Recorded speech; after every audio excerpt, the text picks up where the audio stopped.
Okay, good to see everyone. And the portion this week is Tzav, but it's also a special Haftarah, always the Shabbat immediately preceding Passover. And you can't get any closer to Shabbat before Passover than this coming Shabbat, because Passover starts Saturday night. In other words, Shabbat leads right into Passover. So there's a special haftarah for that Shabbat called Shabbat HaGadol. So if you have the Eitz Chaim, we're on page 1296, or if you have a Bible, if you have another Chumash that has haftarahs in it, look in the table of contents for Shabbat HaGadol, or in a Bible, it's the prophet Malachi. Only 3 chapters to Malachi, so the Haftarah is from chapter 3, beginning with verse 4, all the way to the end. So what I want to look at is the end of the Haftarah, and then connect that to Elijah the prophet. So I just said we're on page 1296 in the Eitz Chaim, the Haftarah for Shabbat HaGadol. So, Baruch atah Adonai Eloheinu melech haolam, asher kidshanu b'mitzvotav v'tzivanu la'asok b'divrei Torah. So, I just want to look at the last 5 or 6 sentences of the chapter, talk about those verses, and then connect it to opening the door for Elijah. And near the end of the Seder, and I'm going to share a couple of commentaries about that. Okay, so I'm on 1297, the bottom of the page, beginning with verse 19. So Malachi, just so we know, Malachi is the last book in order of the prophets section of the Bible. So he's one of the last, in chronological order, prophets, in that he prophesied at the time when the people had already returned from Babylonia, from exile in Babylonia, and were about to rebuild the temple in Jerusalem. So we're talking about the 500s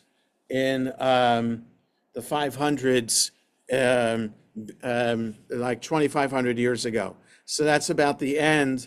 That's about the end of the biblical period, because then the next section of the Bible, the writings section, also goes in somewhat chronological order, ending with the book of Chronicles, which is also around the time of the building of the Second Temple in Jerusalem. Anyway, so that's the context. And so he also prophesies about the future in terms of way in the future when the Messiah will come. So beginning with verse 19, the bottom of 1297, Ki hinei hayom ba, bo'er katanur, v'hayu kol zedim, v'chol osei rish'a kash, v'lihat otam hayom haba, Amar Adonai Tzvaot, Asher lo ya'azov lahem shoresh ve'anaf. For lo, that's a kind of a poetic way of translating ki hine.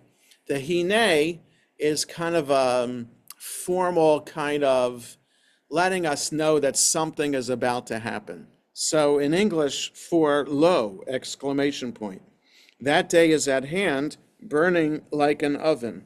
All the arrogant and all the doers of evil shall be straw, and the day that is coming, said the Lord of hosts, shall burn them to ashes, and leave of them neither stock nor boughs. Okay, so it's an interesting way to poetically envision wicked people, see them as kindling.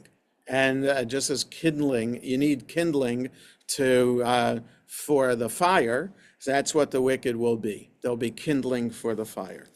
V'zarcha lachem yirei shemi shemesh tzedakah, umarpei bichnafeha, vitzatem ufishtem ke'eglei marbek. But for you who revere my name, a son of victory shall rise to bring healing. You shall go forth and stamp like stall-fed calves. So the wicked are going to be kindling, they'll burn up and become ashes. The righteous who follow in God's ways in that day, the sun will shine on them, and they'll be like well-fed baby cows. Va'asotem reshaim ki yihiyu efer, tachat kapot raglechem, bayom asher ani oseh, amar Adonai Tsevaot. And you shall trample the wicked to a pulp, for they shall be dust beneath your feet on the day that I am preparing, said the Lord of hosts. Right? So the righteous are going to be blessed by God like the sun shining on them, and they'll be like well-fed cows, and they're going to trample the righteous who will have become ashes, and so that they'll disappear from off the face of the earth. 22, Zichru Tarat Moshe Avdi, Asher Tziviti Oto Bechorev, Al Kol Yisrael, Chukim Umishpatim. And this serves also as a nice framing. Malachi being the last book in chronological order of all the books of the Bible, and the Torah being the first. So here, verse 22, remember, be mindful of the teaching of the Torah of my servant Moses, whom I charged at Chorev, another word for Mount Sinai, with laws and rules for all of Israel. Right? Torah started, in the book of Exodus with the giving of the Torah at Mount Sinai, and Malachi ending the chronology, 1,500 years later, after the giving of the Torah, reminding the people to observe the laws and rules in the Torah. And 23, Hine anochi sholeach lachem et Eliyah hanavi lifnei bo yom Adonai HaGadol v'hanora. And I am sending to you Elijah the prophet before the great and awesome day of God will come, or before the coming of the awesome, fearful day of the Lord. Okay, so this day that the righteous are going to be trampling the wicked is a day that Eliyahu Hanavi, Elijah the prophet, will come, and he's the one to bring the Messiah with him.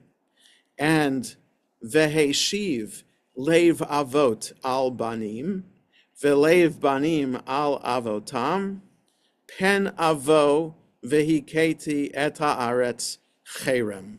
He shall reconcile parents with children and children with their parents, so that when I come, I do not strike the whole land with utter destruction. So, in other words, there'll be an opportunity for fathers, parents, and children to repent. And so I think that's what the Heshiv Lev Avot al Banim Velev Banim al Avotam. The word teshuva is repentance, the similar root as Heshiv. So the hearts will turn back. So it's unclear exactly who's doing the turning back. Is it both fathers and sons doing the turning back? Is it just the fathers turning back first?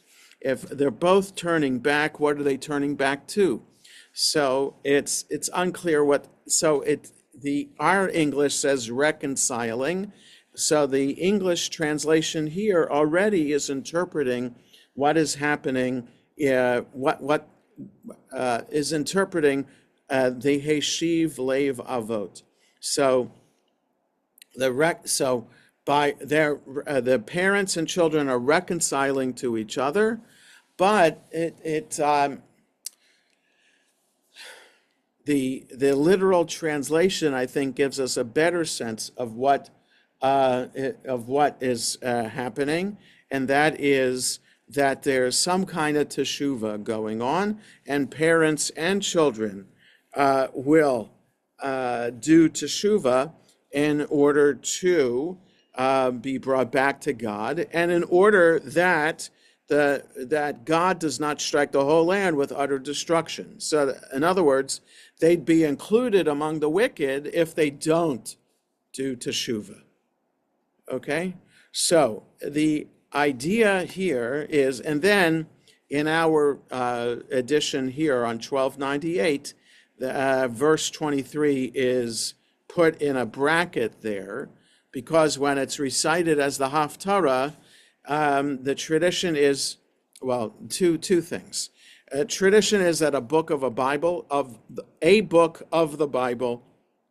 is not supposed to end on a negative note. Like, I do not strike the whole land with utter destruction. That's the last verse of Malachi. So traditionally, you're supposed to read something positive to end the book. So 23 is repeated at that point.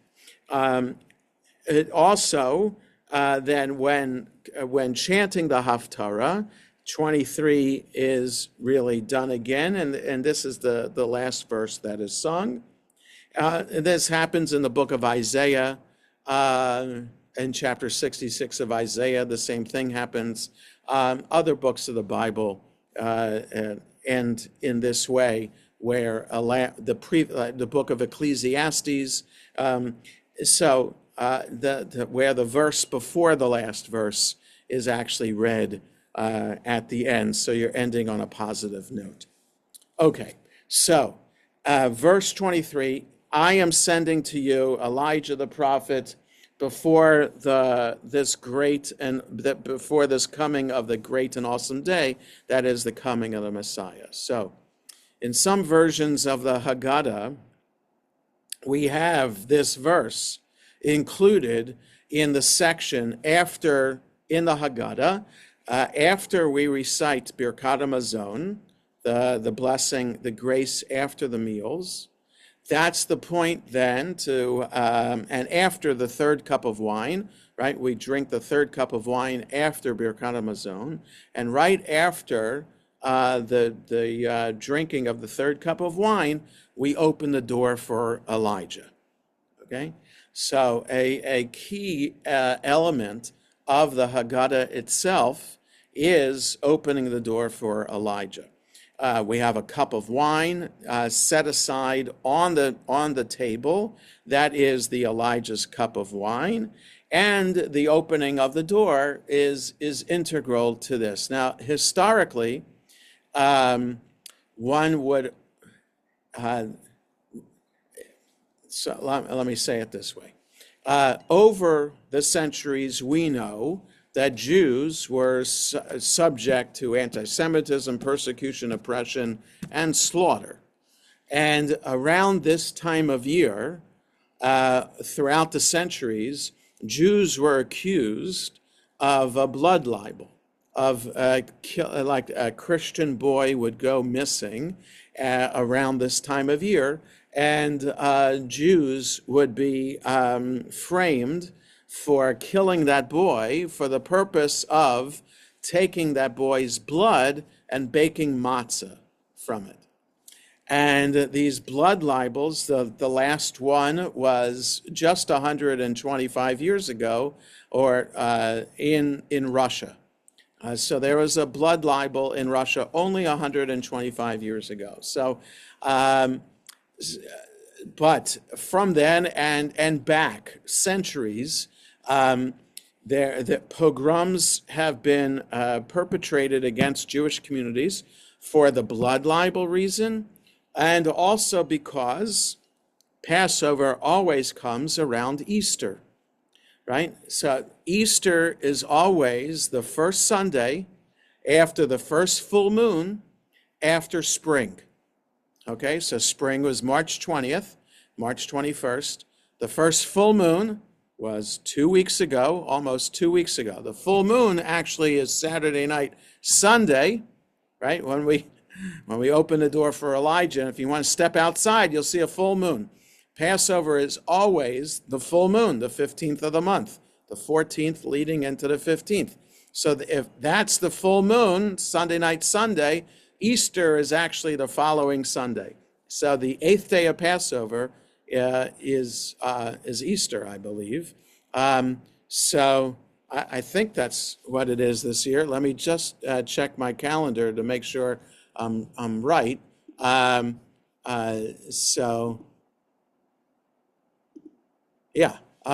Easter is April 20th, which is the 8th day of Passover. So anyway, always Passover and Easter come around the same time, and usually Christian communities throughout Europe in the Middle Ages would act out a passion play, a play that told the story of Easter, the crucifixion of Jesus, and 3 days later, his body rising to heaven and his appearing on earth. That whole story, because in the Christian Bible, the Jews are the one who handed Jesus over to the Roman authorities for him to be crucified. The Jews killed Jesus, and often throughout communities throughout medieval Europe, that would be a time to instigate a pogrom against the Jews. They're putting on the play, reenacting biblical history, and now you got Jews living in your town. Let's kill the Jews. These are the same Jews who killed Jesus. So, opening the door during the Passover Seder would be a dangerous thing to do.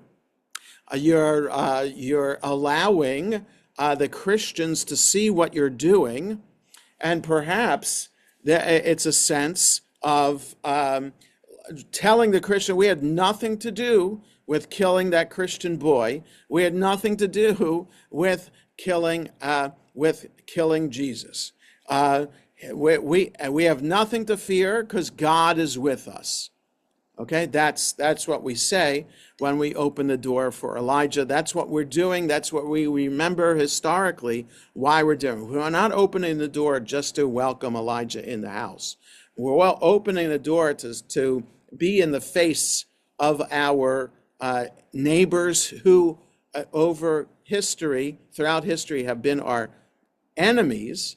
We're saying, we have God with us. You can do whatever you want to us. Another thing we're doing at that point in the HaGadol is that we're reciting verses that say, Shefoch chamatcha el hagoyim asher lo yeda'ucha. Spill out your wrath upon the nations that do not know you or do not acknowledge you as God. Okay, so we recite a couple of verses in which we're not only saying to our neighbors, we have God with us, but we're asking God in Hebrew to pour out God's wrath on our neighbors. Okay, so there's that history as well. And there were years ago in America where anti-Semitism was not really that much of a factor. Now it's a factor again. And this sense of vengeance that we're asking God to display against our neighbors comes from a deeply rooted instinctive place. If human beings feel attacked, the normal reaction is to either run away or to fight back.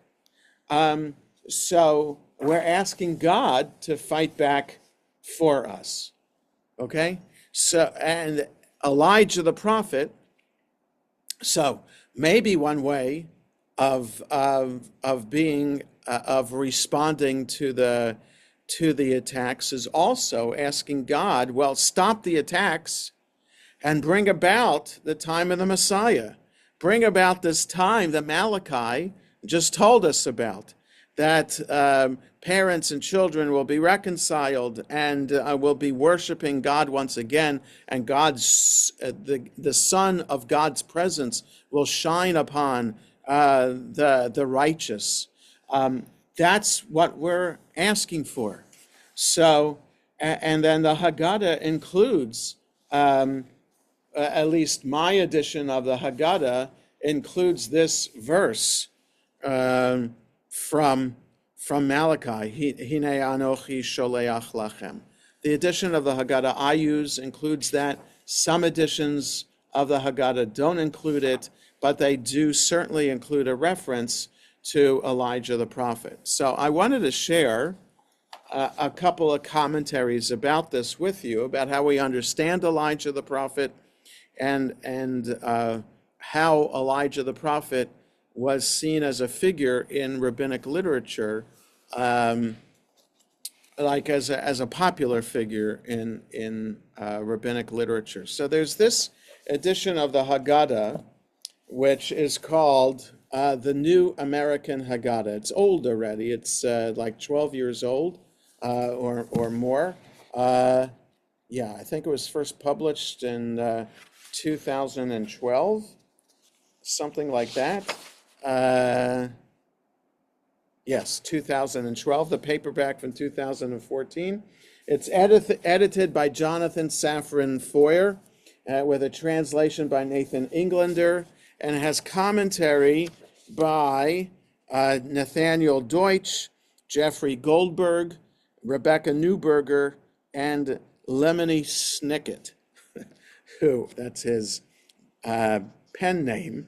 He's a Jewish author too. So it's called, again, the New American Haggadah. I have a lot of Haggadot on my shelf in my office. I just want to share two of the commentary sections on Elijah the prophet. So first is from Rebecca. The first one will be from Rebecca Newberger Goldstein, and the second one will be from Jeffrey Goldberg. I think that's the Jeffrey Goldberg who's now the editor-in-chief of The Atlantic. Okay, so first, diverse religious impulses animate the figure of Elijah. The prophet lived during the reign of King Ahab and his foreign queen Jezebel, and he was fierce in defense of the faith, hurling denunciations at the people's seduction by the queen's alien god and arranging a showdown with the rival priests whom he then slaughtered. Seize the prophets of Baal, he cried out in his victory, let none of them escape. But the Jewish imagination transformed the zealot, so Elijah is like zealously acting on behalf of God and proving with that competition that happened on Mount Carmel that the Bible records of him against 400 Baal priests to prove that God answers his prayer and Baal does not answer the prayer of the priests. So he was acting zealously for God, and so the Jewish imagination transformed the zealot into the most familiar of biblical characters, the hero of countless tales of fantasy told in every country in which Jews have lived. All right, so the rabbis, now, another reason why Elijah is such a popular figure for the rabbis to write about is that the Bible accounts his death, not as death, but rising to God in a fiery chariot. So Elijah had a protege, the prophet Elisha. So it's of all the prophets in the Bible, Elijah's really the only one who has a protege like that we know of, that is taught about. So Elijah and Elisha go together. Elijah gives his mantle over to Elisha. He gets into the fiery chariot and rises into heaven. So the idea being that Elijah never died, and because of that, he becomes like this supernatural kind of figure that the rabbis use to in stories in which they are trying to teach particular lessons. So, all back to this commentary. All through the lands of the Sephardim and the Levant, traversing the Pale of Settlement of Eastern Europe and Russia, leaping across the oceans to the New World, wherever Jews have wandered, so wanders the storyteller's Elijah. He appears mysteriously and performs his miracles on behalf of the most humbled and the most threatened. He's more an imp than an avenger, inserting himself as the only barrier between the defenseless and their doom. Usually he's disguised as a beggar or a vagabond. He's even disguised as a leper. I always share a midrash before we start the Ne'ilah service at the end of Yom Kippur. That's in the edition of the Machzor we used to use, the gray books that we used for a number of years on Lockwood Drive, edited by Rabbi Jules Harlow. So we call it the Harlow Machzor. He has this long midrash in there about Elijah being with the lepers and Rabbi Joshua ben Levi going to him to find out when he's going to come, when the Messiah is going to come. So not only a beggar and a vagabond, but also a leper. So the commentary goes on. In the story, The Conjurer, by the Yiddish master Yitzchak Peretz, he arrives in town and rents a huge hall to amaze the people with his flashy magic tricks and also with his marginal existence.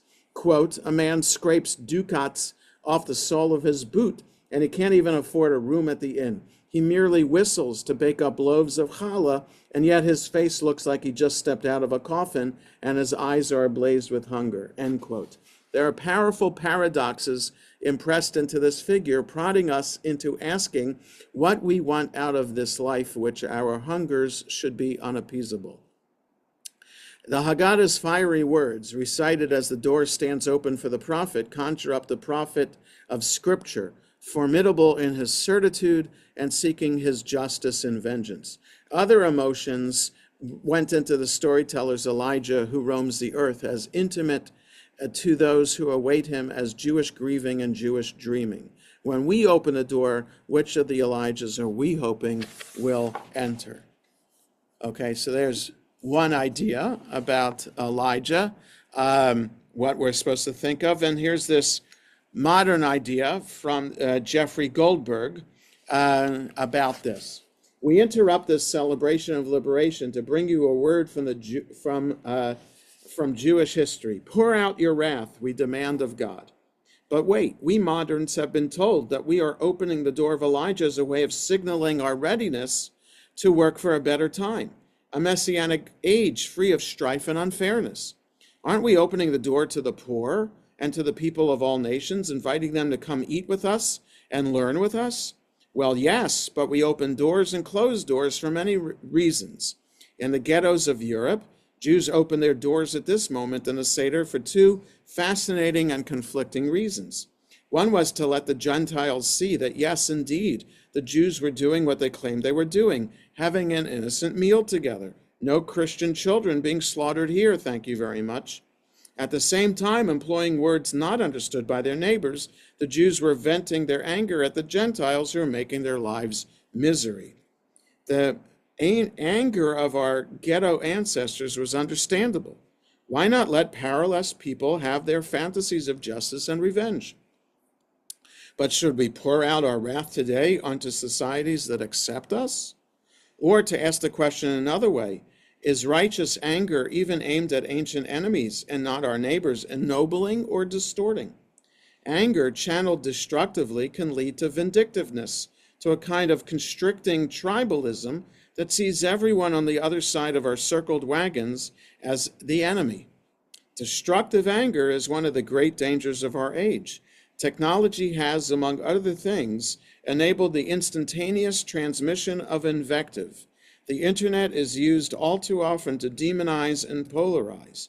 And this is written 13 years ago, right before it's like exponentially more than what he's saying. The Talmud tells us that God loves the man who does not get angry. But isn't anger also a useful motivator? Isn't there such a thing as righteous anger? The abolitionists were angry. The suffragists were angry. Herzl was angry. Gandhi was angry. But they poured their wrath not into vengeful violence, but into new foundations of justice. But how do we know when our constructive anger becomes dangerous? Can we ever trust our emotions, or is that why we have law? Because we can't. Okay, so it's interesting just to think about what we do with the shafoch, what we do with the image of Elijah that leads to saying these verses, pour out your wrath, and what we do with that sense of anger that the HaGadol wants us to have. Then I want to share from this HaGadol, a traditional HaGadol that is commented on by Eli Wiesel with illustrations by Mark Podwell.